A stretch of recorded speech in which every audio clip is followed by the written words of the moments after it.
Man, what a riveting win. And does the air smell good up here in Victory Land? Man, the Eagles gut out a win coming back against the Kansas City Chiefs in their own house. And man, it wasn't pretty, but again, we got that fucking dub. What's up, it's your boy Centron, coming back at you with another analysis video. And I kid you not, that's my real name. And I'm analyzing this wonderful Tuesday night, or it's Tuesday morning, Monday night for you, Eagles victory win. Yeah, man, this one was in doubt early. It was the antithesis of the Super Bowl with us being down 10 at the half. They were up, and we were trying to make adjustments, and the offense didn't look too good, man. This one started out with both teams going 3 and out on both their initial drives, with the Kansas City Chiefs getting the ball first. And then, the defense looking good.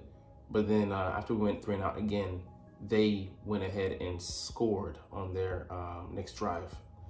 And yeah, they were able to move the ball down the field. They were getting some explosive runs. And yeah, we allowed the most rushing yards we had ever allowed in a contest in the first half alone. And it was very concerning, man. I think it was a $130 or so, $120. And we were getting gashed, man. It was outside runs that they were using, getting their alignment on the exterior of the formations and putting our corners in the front position to be, edge defenders, and didn't go too well. But we also came out and scored on our third drive.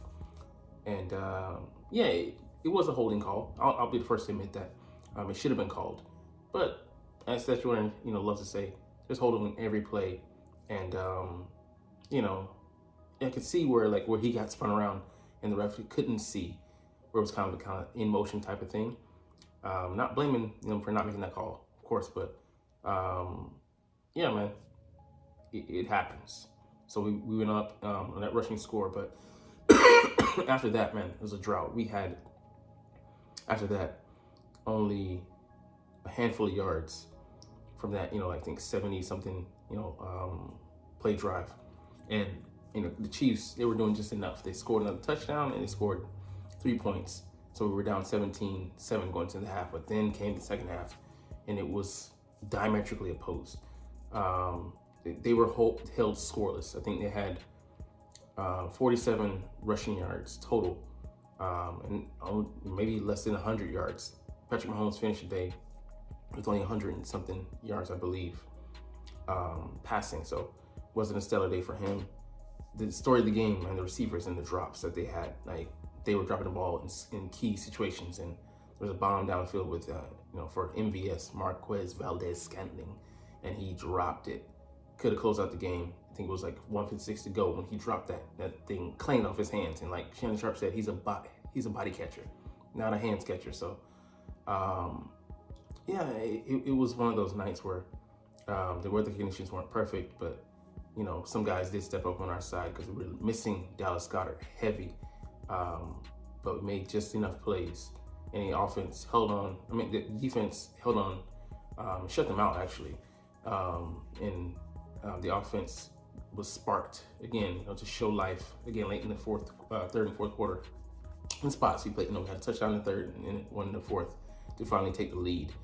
And man, it was a hard fought victory, but we were well battle tested. We still haven't played a complete game as of yet, but 21-17 is your final score. And who saw the Chiefs getting shut out in the second half? I didn't see that.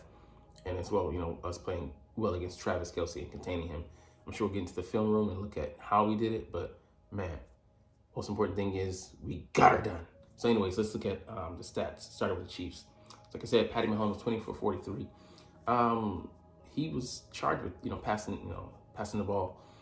He had those 2 passing touchdowns, and they looked stellar. He should have had, maybe 3 or 4. So one went to Justin Watson, and I think one went to, I'm forgetting who, but the interception was a bad throw. He had to flatten out the route instead of, throwing it where he did.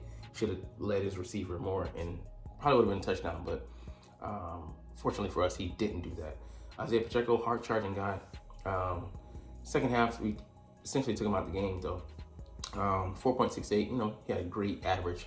But I think most of those yards were in the first half. Not most, most of them were in the first half. And he had a couple rushes though that were negative. So that shows you how explosive he was. Getting like I think a 20-yard gain, 24-yard gain, something like that.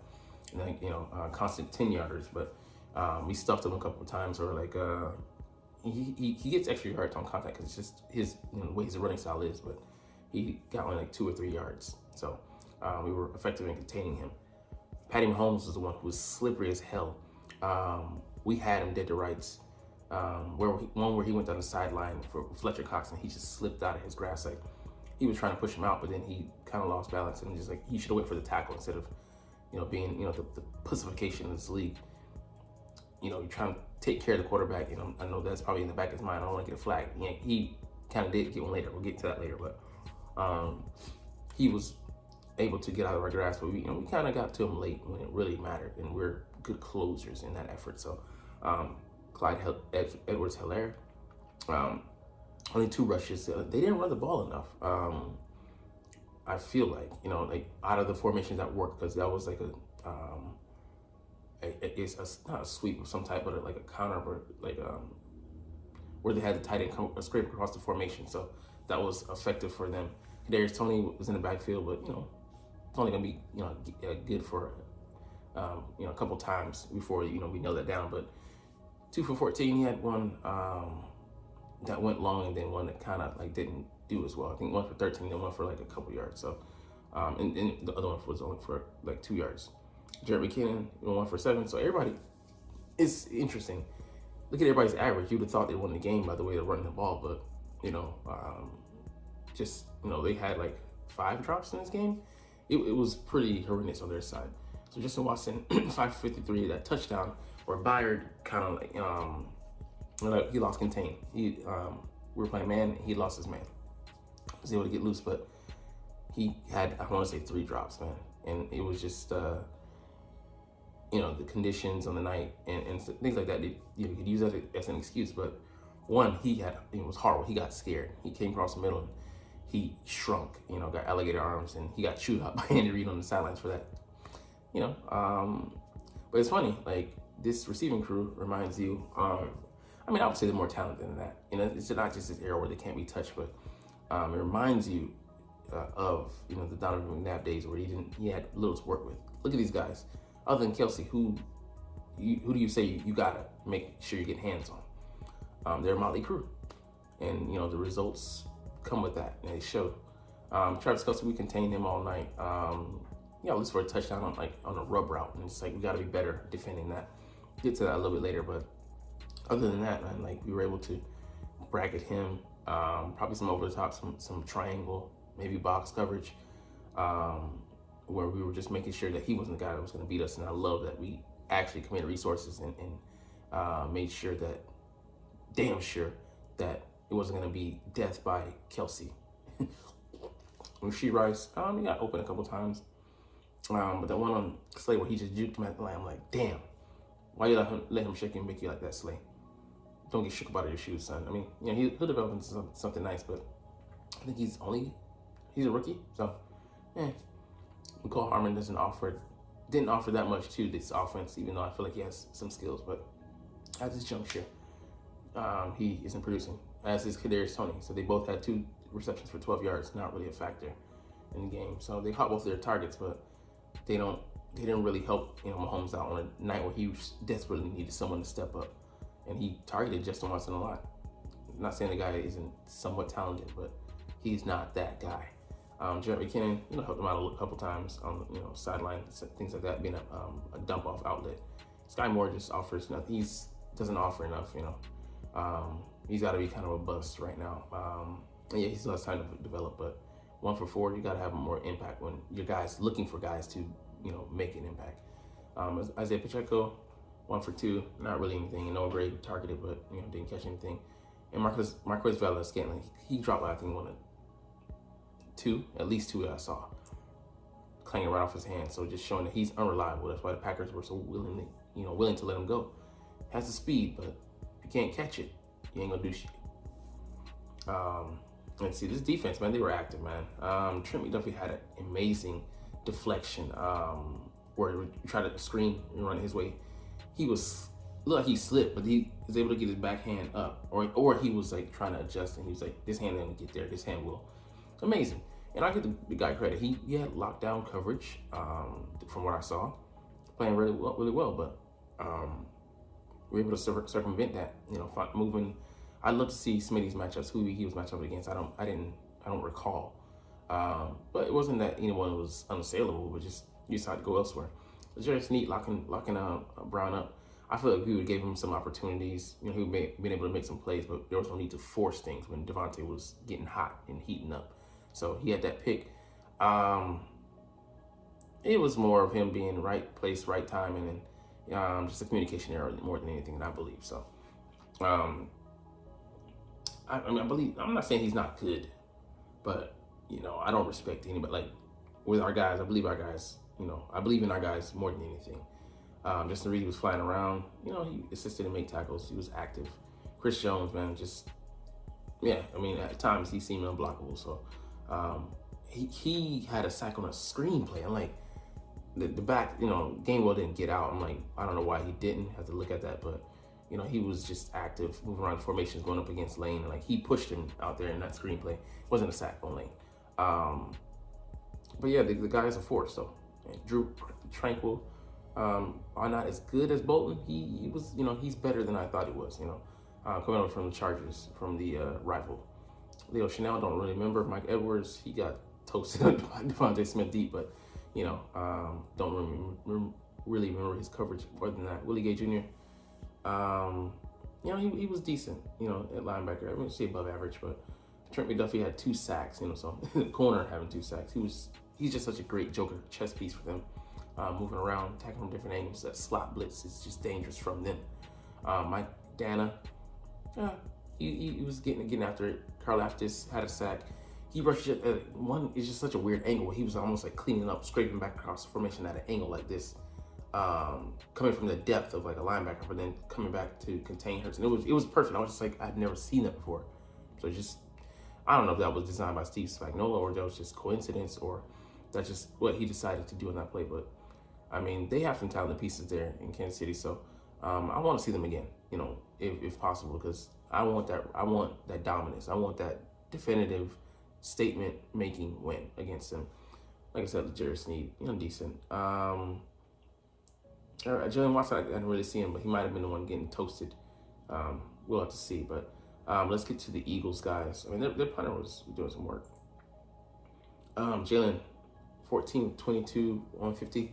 He didn't have the ball that long. I want to say, just by going on numbers, I want to say the Chiefs had more time of possession. Yeah, definitely, I think they did. But he was able to, in the Cowboys game, similar to a smaller degree, when he has the ball in spurts, because we were ineffective for stretches for, second, third quarter, he was able to, close things out. And that's exactly what we needed. We didn't need, it's funny, we had a, subpar, game from Hurts in his offense as a whole, and still able to get it done. Just shows you, man, the impact this guy has on our offense. He plays so well coming from behind. We were down 10 and able to overtake them finally in the fourth quarter, but just kept chipping away, kept working at it, here, and then, punt the ball away or whatever, but never giving up, man. Just the resiliency on this team. I know we've said this ad nauseum, but it's flat out amazing. DeAndre Swift, man, one of the MVPs of tonight, 12 rushes for 76. That jet sweep, man, brought so much life back to us. I want to say it was a 30-yard jaunt or something like that. Man, we needed that sorely. He brought so much life. And I feel like we should have ran him a little bit more. 12 touches, Hurts 12 for 29. The numbers fool you because, we had the tush push touchdown, and as well, another tush push. But some of the draws and stuff like that, we got to be better at play calling. It still looks disjointed, and I know this is his first year, Brian Johnson, in play calling, but we got to get used to it. Got to settle down sometime. But a couple of the draws did hit, so it was hit or miss basically. But they were getting after him. He was running for his life on some of them when he was scrambling out. But he did hit some receivers down the sidelines and such, and able to make some side adjustments. Especially in that second half, man.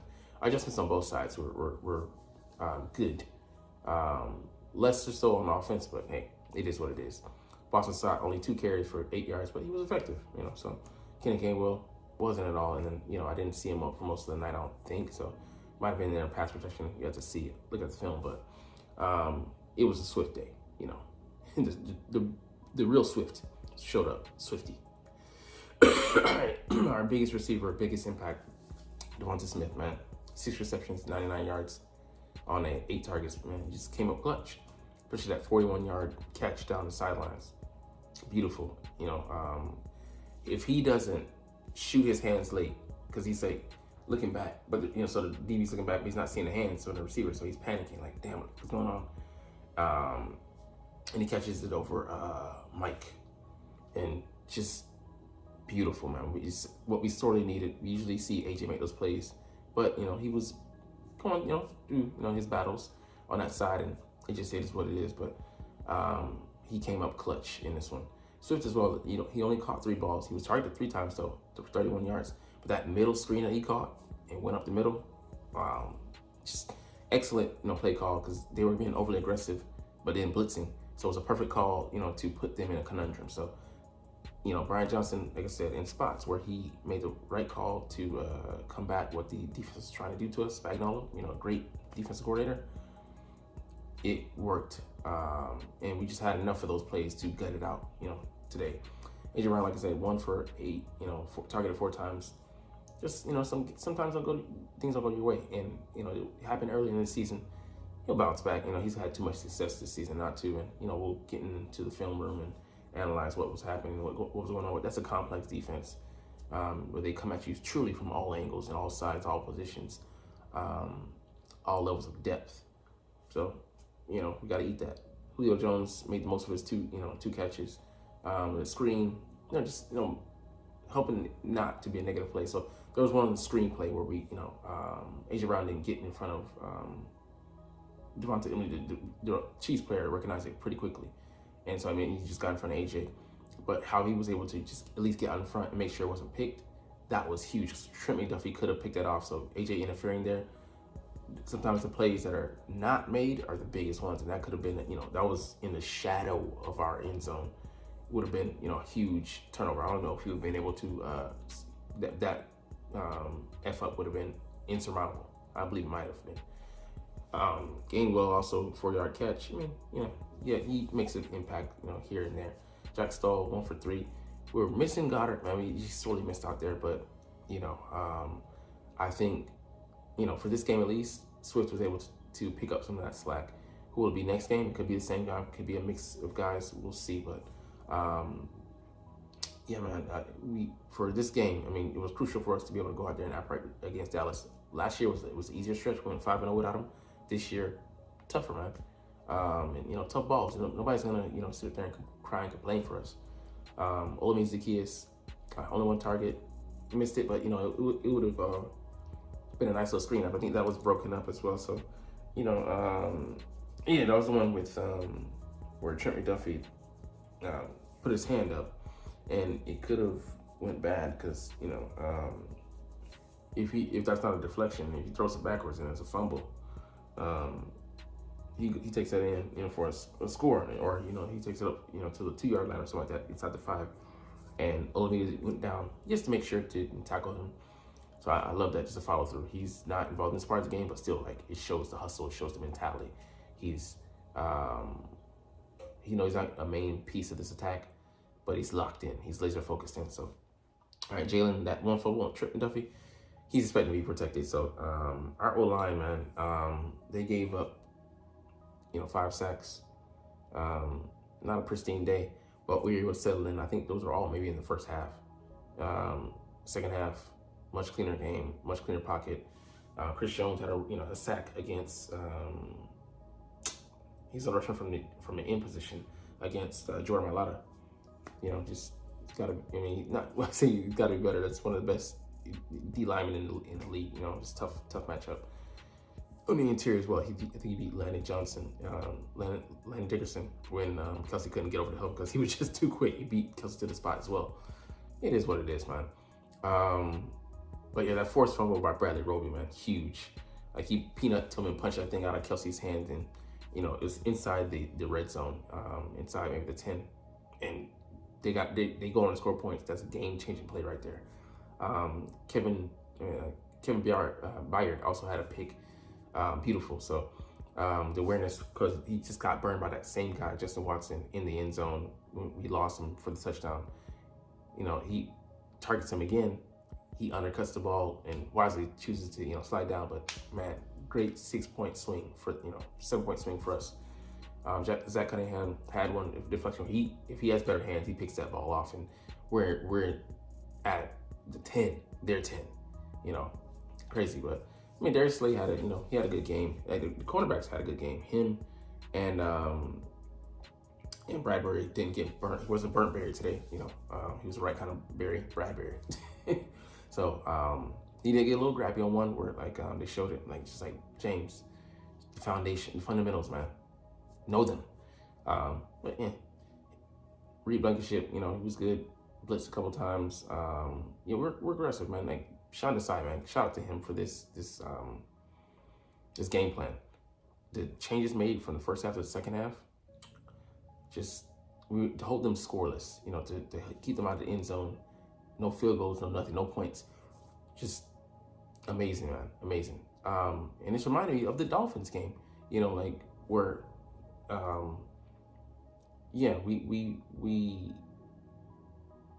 we went out there and handled business, man. And it might have been not as great, but and the receiving talents aren't as aren't comparable. But man, to hold Mahomes, to this score, the same score they had in the first half. You gotta give your credit to this guy. Shout out to him. Bradley Roby, outside that one play he got burnt on, I think he played very, very well. Showing that we sorely missed, him in the slot. He's a new guy. He's critical to our success already. And how settled down he was able to have things. Other than the Travis Kelce, like Darius Slay, you got to switch. You and Byard, I think, on that rub route where Travis Kelce is able to get the Marquez Valdes-Scantling interference, and he runs it outside to catch a touchdown, stretch it over the goalpost. But he ran in that clean. But we got to be better. Like, those kind of plays, are still burning us. But I didn't see the bunches giving us big problems on those type of things. But we made the adjustments, and yeah, it didn't bother us that much. Sidney Brown got burnt on that one blitz where I was like, I would have actually sent Sidney to blitz and then put Reed in coverage. I'd take my chances there, but here's what it is. He played decent after that. Nicholas Morrow was active. They did a great job in coverage. I would love to see who was all there, what we're all doing in zone, button dropping to spots and button hooks and stuff like that. But I didn't see the linebackers being compromised out that much, I believe. So we'll see. But Milton Williams, he just a beast, man. Just blowing up plays. He was stopping Pacheco in his face. Jalen Carter, he was in there as well, rushing. But our lane discipline has to be much better because, again, Sweat, he made some adjustments because he was recklessly rushing upfield. Patrick Mahomes wasn't able to do it as much in the second half. So shout out to those guys for making some changes. And he's a slippery. We gotta get our hand. We gotta have those that rush lane integrity. But hey, we're able to come out with the dub. So it's all wash. Josh Jobe had one of maybe the special teams play of the game when he's able to get Tony down with maybe at the spot or like within 1 or 2 or 3 yards. Shout out to him. Hassan Reddick, had the first second of the game. It was just like, it was a statement play that, like, hey, this ain't the fucking Super Bowl. We're on an equal playing field, and we're gonna make it known to you. So I mean, just love that. I mean, he set the edge too as well in the game decently. Definitely in some spots. Josh Sweat was bringing pressure. They were bringing pressure all game, but it just couldn't close it. So we got to be better with that. But Sweat did have that intentional grounding to end the game. That pretty much put the game out of hand. Like I said, Bradbury played a decent game. Marlon, he came in and played decent. I didn't even see Ben Toomer in there, but so that's interesting. Well, probably special teams. Jordan Davis, I mean, he was in there, but he doesn't. I don't think he looked 100%, but you know, he looked much better. So we'll take that, man. And Braden, man, bro, he had a long 63. He was doing his goddamn thing out there. Britton Covey as well, 17.67 average, giving us good field position. Like, at least twice I remember, like being like at the around the 40. Man, he's highly underrated. Doesn't get the respect he deserves. But man, what a hard fought, gutted out type win, man. I love it. This video's long. I don't care because we won the fucking game.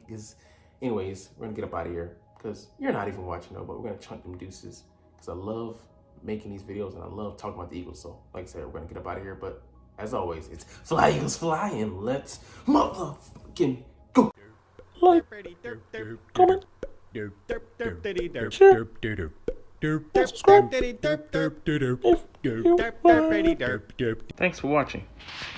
Check me out at Centron Anime, Centron Life, or Centron Laughs, or other social media.